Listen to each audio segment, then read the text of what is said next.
Mwamba alikuwa maskini kupita maelezo, kiasi kwamba mpaka watoto kwenye familia walikuwa wanamchukia ajabu sana, ila umaskini wake unakuja kupata suluhisho. Kuna anko wake mmoja alikuwa na pesa nyingi. Alipofariki hakumwachia urithi wa pesa, alimwachia urithi wa matatizo uliokuja kumfunza nini maana ya maisha.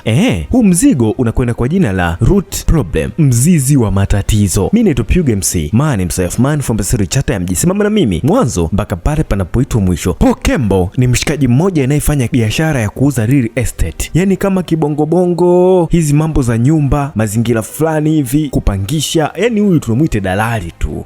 Lakini alikuwa na njia fulani ya ajabu sana kuwadanganya wateja wake. Yani kwenye nyumba yenye marekebisho, yeye alikuwa anaziba tu kiajabu ajabu sana. Yani kiasi kwamba kama nyumba ina matobo na mteja hataki matobo, yeye anaweza asipake rangi ama kulipea hiyo nyumba, lakini akabandika hata biskuti ama akabandika Big G tu. Mshikaji alikuwa na mambo ya ajabu, kitu ambacho kikamfanya Mwamba asipate wateja kabisa, kwani matatizo alikuwa yakigundulika mapema mno baada ya dakika kadhaa mteja kuja kuitazama hiyo nyumba. Hivyo alikuwa ni dalali mwenye hana mafanikio hata kidogo yani. Hivyo ugumu wa biashara ukapelekea yeye na familia yake waishi maisha magumu kupita maelezo. Siku moja bwana, kipindi Paul amerudi nyumbani kutoka kazini, alikuja kugundua ya kwamba anko wake kipenzi amefariki dunia. Upande wa pili alikuwa amekasirika, ameumia, lakini akaja kupata faraja mara baada ya kukumbuka ya kwamba kifo cha anko wake kinamaanisha ya kwamba yeye ndiye atayerisi mali zote za anko wake, kwa kuwa anko alikuwa hana ndugu yoyote na ni milionea. Mwisho siku ikabidi asogea upande huo wa pili kwa ajili ya kuja kuonana na mwanasheria wa anko wake, na ndipo alipokuja kugundua ya kwamba mzee aliyekuwa anko wake mali zake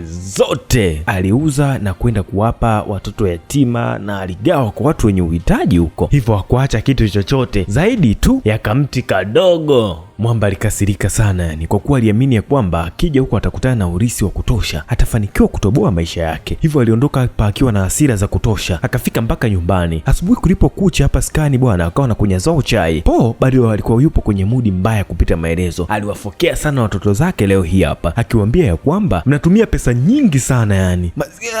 Kwa nini? Ikiwa kiuhalisia watoto walikuwa wakitumia karibia $20 wiki nzima tu, lakini Mwamba analalamika yani. Na ukweli ni kwamba mshikaji alikuwa hawapi hata pocket money, yani kibongobongo mtoto aende shule usimpe hela ya kula vidono. Ndicho kilichokuwa kinatokea upande huu hapa wa pili, kitu ambacho kikapelekea watoto wake wamchukie sana Paul. Baba gani huyu atoe hata hela ya kula, yani shilingi 100 inamshinda. Hivyo mara baada ya kumaliza kunywa chai na kuwafokea watoto zake, Mwamba Paul akaingia store kwa ajili ya kufanya usafi huko. Mara baada ya kumaliza kufanya usafi, akauweka ule mti ambao yeye alikuwa ameachiwa na anko wake. Bado alikuwa na hasira kwa anko wake, lakini ikabidi tu aweke heshima kwa kuheshimu hichi kitu ambacho anko wake amemwachia. Akaamua kuumwagia maji mti huu na kufanya angalau tu mti ujisikie vizuri, kwa kuwa anko wake ndiye aliyemwachia huu mti. Mara baada ya kumaliza kuumwagia maji, cha ajabu ni kwamba mti ukaanza kutoa matunda ya pesa karibia $100 zinachomoka hapa. Paul alitoa macho sana akiwa anashangaa kupita maelezo. Hichi kitu mbocha kinastaajabisha, hakutaka kuamini. Huu mti ni wa ajabu, sijawahi kuona popote. Kwa nini natokea hivi? Alipata pesa nyingi sana siku ya hii leo, lakini cha ajabu ni kwamba muda mchache familia ikatoka upande huu hapa wa pili. Paul ikabidi afiche hizo pesa kwa kuwa familia yake imefika hapa. Hakutaka kuambia ukweli huu mti umemfanyia nini siku hii hapa leo. Akawabadilishia topic na kuwaondoa watoto zake hapa, na mwisho siku hakutaka familia yake ijue kuhusiana na uwezo wa huu mti ambao unaotesha pesa, ambao unatoa matunda pesa. Baadaye mshikaji akaenda kazini na jioni kidogo akarudi hapa nyumbani. Mara baada ya kurudi hapa nyumbani, akaingia mpaka store kwa ajili ya kwenda kuangalia ule mti wake unaotoa pesa. Cha ajabu ni kwamba kulikuwa kuna pesa nyingi sana zimechomoka hapa, zinaning'inia tu kwenye mti. Paul alivuna pesa zake za kutosha yani akiwa na tabasamu tu. Lakini cha ajabu ni kwamba inabidi afiche hii siri ya kutosha kwenye familia yake. Hakuna mtu anatakiwa kufahamu kuhusiana na yeye kupata hizi pesa. Baadaye kidogo kuna mwanaume mzee alikuja hapa nyumbani kwake, anayekwenda kwa jina la Timmy. Alikuja hapa na kupiga hodi akidai ya kwamba yeye alikuwa ni rafiki yake mkubwa sana na anko wake na mshikaji Paul. Tulikuwa ni marafiki makubwa mno. Hivyo nimekuja hapa kwa ajili ya kuja kuomba msaada tu, kwa ajili tu ya kusaidia kituo cha kulelea watoto yatima pamoja na organization yangu. Paul alikuwa yupo kwenye mudi nzuri siku hii hapa leo, akampatia cheki ya $1,000. Hichi kiasi cha fedha kibongobongo ni kama $2.5 na ushee hivi. Sasa hichi kiwango ambacho Paul amekitoa kilishangaza sana familia, kitu ambacho watu wote wakaanza kushangaa tu. Ikabidi wamfuate baba na kuanza kumuuliza, umepata wapi pesa zote hizo baba? Hata mke ikabidi amfuate mumewe, pesa hizi umepata wapi? Baada ya kusema ukweli, mshikaji akadanganya tena pia. Mwamba akadai ya kwamba hizi pesa amezipata mara baada ya kufanya kufanikiwa kuuza moja kati ya nyumba kubwa sana hapa mjini. Hata msiwe na wasiwasi, nauza vitu vingi mimi. Siku kadri zinavyozidi kwenda ndipo Po anazidi kuwa mtu tajiri sana yani. Kwa sasa bwana Po ameanza kuvaa mavazi mazuri kupita maelezo, kiasi kwamba mpaka watoto pesa ya kula sasa anawapa kama $200 hivi. Yani kibongobongo ni kama umpe $500 mtoto wako akale shuleni vidono ama kachori. Watoto walianza kufurahi na kumpenda sana baba. Mazingira hapa nyumbani yakaanza kuwa na furaha kupita maelezo. Baadaye kidogo tunamuona mwamba Po amebadilika kupita maelezo. Kwa sasa hajali kitu chochote kuhusiana na mambo ya pesa, kwa kuwa pesa anazo tu, ananunua kitu chochote cha kifahari, cha gharama, yani yeye hajali. Sasa upande hapa wa pili, mwamba Po alikuwa amenunua vitu vingi vya gharama, lakini amesahau kabisa kubadilisha gari yake. Kuna mwamba mmoja anakwenda kwa jina la Jack, rafiki yake alimcheka sana mshikaji akimwambia gari yako imechoka sana. Po alikasirika. Kukasirika kwake ikabidi aende kununua moja kati ya gari kali kupita maelezo hapa. Sasa alikosea kitu kimoja hapa, alilipa kila kitu kwa keshi. Kitu ambacho kikasababisha huyu muuzaji wa magari akahisi kwamba kuna kitu hakipo sawa hapa. Akahisi huenda huyu mwamba anajihusisha kwenye biashara ambazo sio rasmi, anafanya vitu illegal. Ikabidi aende kutoa taarifa hizi polisi. Sasa baadaye kidogo polisi wakaanza kufika mazingira haya hapa, sehemu ya kuuzia magari, kwa ajili ya kumuuliza huyu muuza magari, vipi hizo taarifa zikoje hapa? Akapewa taarifa nzima. Baadaye ikabidi achomoke hapa na kuanza kufanya utaratibu wa kujua maisha ya Po yakoje. Po anapata wapi pesa hizo na anafanya kitu gani ambacho si rasmi? Anapambana sana huyu detective ili mradi tu kumpata Po kwenye hizo kazi zake ambazo sio rasmi, lakini pia huenda zikawa haramu. Upande huu hapa wa pili, Po akiwa ajua kwamba anafuatiliwa kwa sasa, akafika mpaka kwa Jack rafiki yake kwa ajili ya kumuonesha gari yake mpya ya gharama sana yani. Kamwambia, umeona huu mzigo mdogo wangu Jack akazidi kuuliza, umewezaje kufanikiwa kununua gari yote hii hapa? Po akamwambia mshikaji kwamba anko wake alimwachia pesa nyingi sana kama urisi. Baadaye akarudi mpaka nyumbani, familia yake na staajabu tu hapa. Watoto wanazidi kufurahia babake namna gani ana maisha mazuri kupita maelezo, lakini mkewe akawa amepata wasiwasi sana yani. Ikabidi aanze kumuuliza, niambie kusema ukweli, wapi ambapo unapata hizi pesa? Po akakwepa kumwambia ukweli wapi ambapo yeye anapata hizi pesa, akaingiza stori zingine tu. Siku zikazidi kwenda hapa nyumbani, mkewe Grace akazidi kumuuliza Po, unapata wapi hizi pesa? Po alikuwa anakwepa tu, kila wakati ni lazima atafute sababu kwa ajili ya kukwepa ile swali. Hakutaka kulijibu. Muda mchache baada ya kukwepa ile swali na kufokeana na mkewe, akaja Timmy tena, yule mzee muomba msaada kwa ajili ya organization yake. Akafika hapa na kumuomba msaada Po, akamwambia naomba unisaidie. Lakini Po leo hii hapa alikuwa na hasira sana, mudi ni mbaya kupita maelezo. Akamtusi sana yule mzee na kumfukuza hapa nyumbani. Kisha mwisho siku akaondoka naye pia hapo nyumbani. Mara baada tu ya mshikaji Po kuondoka hapo nyumbani, yule detective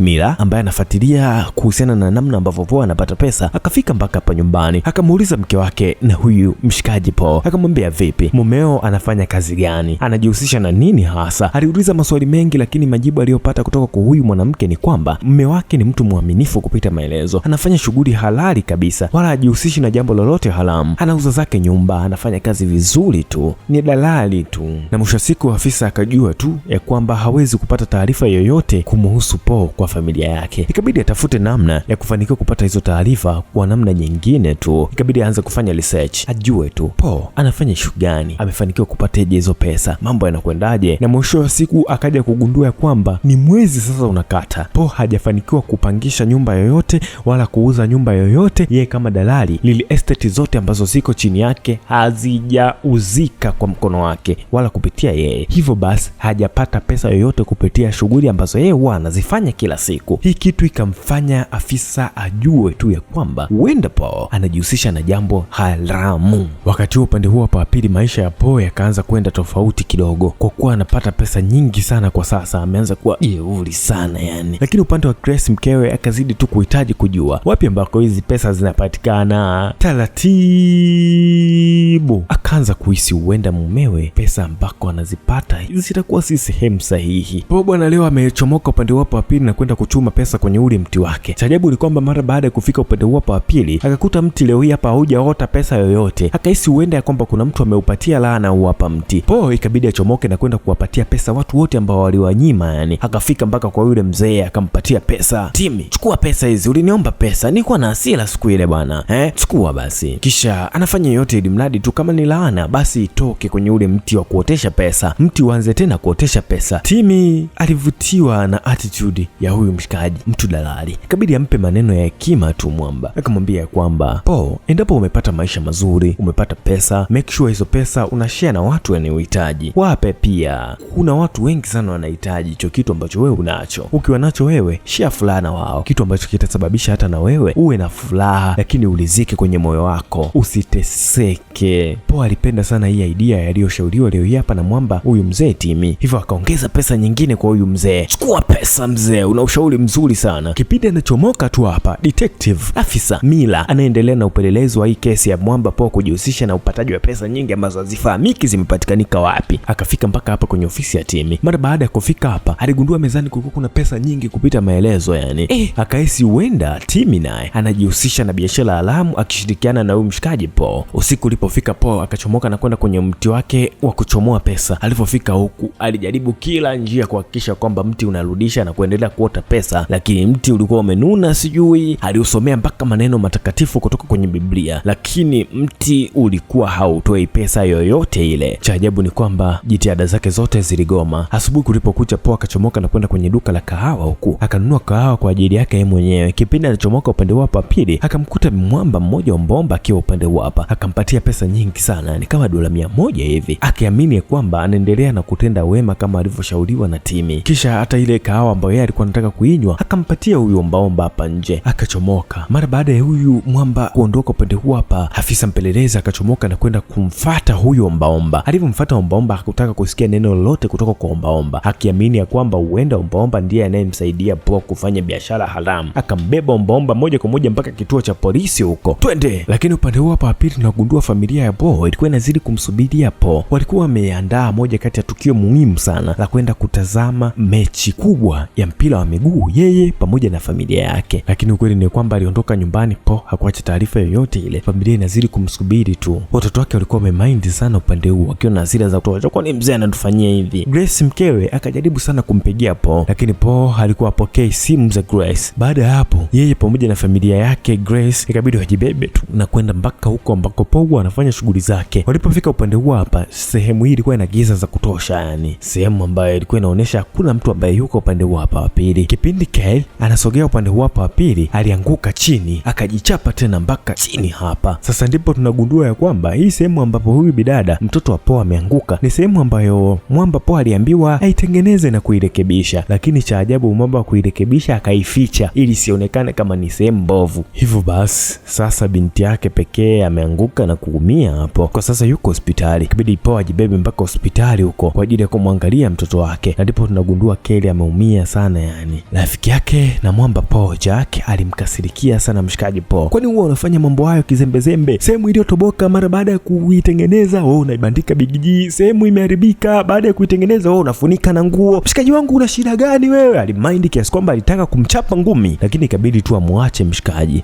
Akaondoka upande wa pili, na ndiko Po pia akaja kugundua kwamba yeye alikuwa na makosa makubwa sana. Ikabidi aanze kumwomba msamaha mkewe kipenzi. Akamwomba sana msamaha, akalia sana akijutia makosa yake yote, akidai ya kwamba anapenda shortcut kila siku. Maisha ya kupenda shortcut ndio yamesababisha maisha yao yakawa magumu kwa kipindi chote kile, na ndo haya ambayo yanasababisha mtoto wao kwa sasa ameumia vibaya na yupo hospitali. Alilia sana Po. Mkewe kwa kuwa ni mtu mwelewa sana, akamwelewa Po na kumsamehe kabisa. Alimwelewa, kisha akamwambia kipenzi chake kwamba tunaweza tukaanza upya kwa sasa, naamini umeshajifunza mengi kuhusiana na maisha sio shortcut Po. Kelly akaruhusiwa kutoka hospitali mara baada ya hali kwenda vizuri kabisa. Yeye pamoja na familia yake Po, mtoto wake, binti yake, mkewe wakachomoka na kwenda upande wa pili. Kisha mara baada ya kufika nyumbani, Po akamwambia kijana wake ya kwamba atakuwa upande wake kila wakati, hatozidi kuwafanyia vibaya. Matukio yote ya muhimu ya kifamilia atakuwa yeye pamoja na familia yake, kwa kuwa kwa sasa amegundua kwamba familia ni kitu muhimu kuliko kitu chochote hapa duniani, akidai ya kwamba nitakuwa mtu mzuri kuanzia hivi sasa. Baadaye asubuhi, mpelelezi yule Mila alifika mpaka hapo nyumbani akiwa na afisa mwingine wa polisi. Wamefika hapa kwa ajili ya kuja kumkamata mwamba Po. Po alichukuliwa moja kwa moja na kufikishwa mpaka jela huko. Alipofika polisi huku, mwamba Po akaja kukutana na Timi. Akaja kugundua ya kwamba Timi anafahamu kila kitu kuhusiana na ule mti unaotoa pesa. Alisimuliwa kila kitu. Najua kwamba anko wako alikuachia mti ambao mti unatoa pesa, na ukweli ni kwamba mimi ndo mtu pekee niliyojua yote haya. Kipindi fulani anko wako alipitia wakati mgumu sana. anko wako alipewa mti kwa ajili ya kupata hizo pesa. Mara baada ya kupewa mti kwa ajili ya kupata hizo pesa, ilisadikika huenda akawa mtu mzuri, atasaidia watu, lakini ukweli ni kwamba kila anayepata huwa anakuwa na kiburi, anabadilika, anaanza kuwa na dharau kupita maelezo, kitu ambacho kinapelekea maisha yanabadilika. Unakuwa na mali nyingi, lakini unaishi kwenye depression, msongo mkubwa wa mawazo, unajihisi upendwi na kila mtu, unajihisi unasota, hakuna mtu unahisi unaweza kushabihiana naye. Mateso yote hayo yanatokea kipindi hicho. Hivyo kwa kipindi hicho anko wako anapitia kwenye hiyo hali ngumu, akaja kwangu kuomba ushauri. Nikaanza kumpitisha kwenye shauri za kila namna na kumwelekeza namna gani anatakiwa kuishi. Mara baada ya kumshauri ndipo alipobadilisha mfumo wa maisha yake, akaanza kuishi maisha mazuri na kusaidia watu wote wenye uhitaji, na ndipo ambapo akaanza kuishi maisha mazuri. Mara baada ya kufanya yote hayo niliyomshauri, akaanza kuishi kwa furaha na mwisho wa siku akafa kifo chake kwa amani kabisa. Mara baada ya Timi kumaliza simulizi yote hii, ndipo Po akagundua ya kwamba ni kweli mara baada ya kupata pesa mambo yote yalienda vile vile, na anayeongea hapa mshikaji Timi ni mambo ya kweli kabisa. Hivyo basi, kwa kuwa na wewe Po umepata pesa, fanya kama vile ambavyo anko wako alikuwa akifanya, wasaidie watu, wape wahitaji. Kumbuka ya kwamba sio kila mtu anahitaji kudharauliwa na wewe, kwa sababu maisha yana mambo mengi sana. Mshikaji wangu Po alielewa vizuri sana ushauri. Dakika kadhaa mbele wote watatu wakaja kutolewa hapa, wanashangaa kwa nini tumeachiwa, na ndipo tunapokuja kugundua ya kwamba Jack rafiki yake na Po aliwaambia ya kwamba yeye pamoja na Po wamefanikiwa kuuza moja kati ya nyumba kubwa sana, yani wakapata pesa nyingi kupita maelezo, kitu ambacho kimewafanya wawe matajiri sana yani. Lakini ukweli ni kwamba ilikuwa ni Jack peke yake amefanikiwa kuuza hiyo nyumba kubwa yani, na yeye ndiye aliyehusika kwenye hilo dili, wala hakuna mtu mwingine aliyekuwa mhusika hapa. Hivyo alidanganya jambo hili kwa watu wa mamlaka ili mradi tu kumsaidia rafiki yake kipenzi. Mara baada ya hapo Mila alibaki akiwa hana ushahidi wowote kumhusu Po, hivyo basi akaachana tu na uchunguzi na kumpeleleza Po. Siku iliyofuata organization ya Timi ilitengeneza moja kati ya jambo zuri sana, kuwasaidia watu wengi wenye uhitaji, yatima, watu wasio na makazi. Timi alikusanya michango mingi sana kwa kila mtu, lakini Po alikuja kwenye stage hapa akaja kueleza kila kitu kuhusiana na maisha mazuri. Alitoa speech ambayo ilimuumiza kila mtu. Alisema ya kwamba nimepitia maisha mazuri, lakini nimewahi kuishi maisha magumu, nimewahi kuwa na dharau sana. Kwa sasa nachokifanya ni kuuza gari yangu ya kifahari kwa ajili yenu nyinyi, hivyo basi nitauza gari na kuwapatia nyinyi pesa. Baadaye tunagundua mara baada ya mwamba kuuza mali zake na kuwapatia pesa wahitaji, akaenda kuhamisha familia yake yote na kwenda kuishi maisha mengine, kwa kuwa kinachotakiwa ni furaha tu. Unaweza kuwa na pesa na usiwe na furaha, unaweza kuwa na pesa familia yako ikawa ya ajabu sana, unaweza kuwa na yote hayo lakini ukaishia kuwa na stress nyingi. Hivyo kinachohitajika kwenye maisha ni thamani ya maisha yenyewe. Hicho ndicho alichofanikiwa kujifunza Po. Pesa na thamani ya maisha vinatakiwa kwenda sambamba, wala sio pesa ikatangulia mbele ikabeba thamani ya maisha kulikoni, kitu ambacho kitakufanya uanze kudharau watu, usithamini kwamba kuna maisha ya watu wengine. Kuna watu wana maisha magumu, kuna watu wanapitia maisha unayopitia, na kuna watu wanaweza kufanikiwa huenda kipindi wao unawadharau vile vile. Huu ni mwisho mwema, wanaenda kuishi maisha ya furaha mara baada ya kujua nini thamani ya maisha nje ya pesa pekee. Mimi naitwa Puga MC, kama nilivyokuambia, tukutane tena wakati mwingine. Hii ni Bonge Story, tumerejea kwa kishindo, tutahakikisha tunakupa burudani iliyotukuka. Tukutane tena wakati mwingine, bye bye.